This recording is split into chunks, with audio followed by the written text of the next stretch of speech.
अजितदादांची मुख्यमंत्री फडणवीसांसोबत सागर निवासस्थानी अर्धा तास खलबतं। मुंडेंच्या राजीनाम्याचा दबाव वाढल्यानंतर दादा फडणवीसांच्या भेटीसाठी पुरावा मिळेपर्यंत धनंजय मुंडेंचा राजीनामा नाही, अजितदादांचं मत। एसआयटी आणि न्यायालयीन चौकशीपर्यंत कोणतीही कारवाई न करण्याची भूमिका, सूत्रांची माहिती। मंत्री धनंजय मुंडे आणि उपमुख्यमंत्री अजित पवारांमध्ये तासभर बैठक। भेटीत बीड प्रकरणावर आणि विरोधकांकडून होणाऱ्या राजीनाम्याच्या मागणीवर चर्चा, सूत्रांची माहिती। खंडणीसाठी मंत्री धनंजय मुंडेंच्या सातपुडा बंगल्यावर बैठक। मुंडेंनी 3 कोटीची खंडणी मागितली। बैठकीत वाल्मिक कराड, नितीन बक्कड उपस्थित। TV9 मराठीच्या मुलाखतीत भाजपा आमदार सुरेश धस यांचे स्फोटक आरोप।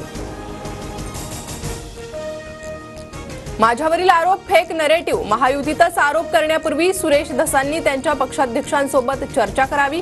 तपासाआधीच एखाद्याचं नाव घेणं चुकीचं, मंत्री धनंजय मुंडेंचं प्रत्युत्तर।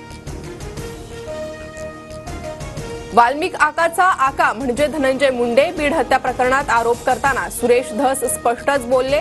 कराड मुंडे एकाच नाण्याच्या एकच बाजू असल्याचीही टीका। अजितदादा धनंजय मुंडेंना पाठीशी का घालतायत? मुंडेंच्या जवळच्या माणसाने भयावह कृत्य केलंय, त्यामुळे चौकशी होईपर्यंत नैतिकता म्हणून मुंडेंनी राजीनामा द्यावा। सुरेश धस मागणीवर ठाम। बीड हत्या प्रकरणात राज्य सरकारनं निर्धारानं कारवाई केली आहे। कुणीही धमक्या देण्याचा प्रयत्न केल्यास त्याला सोडणार नाही, गृहमंत्री फडणवीसांचा कडक इशारा।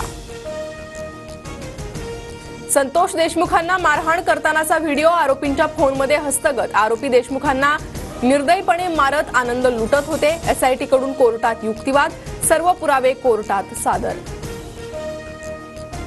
बीड हत्या प्रकरणात गंभीर तपास नाही, एसआयटी बरखास्त करा, अंजली दमानी यांची मागणी। सर्व अधिकारी कराडच्या आशीर्वादानं आल्याचा आरोप।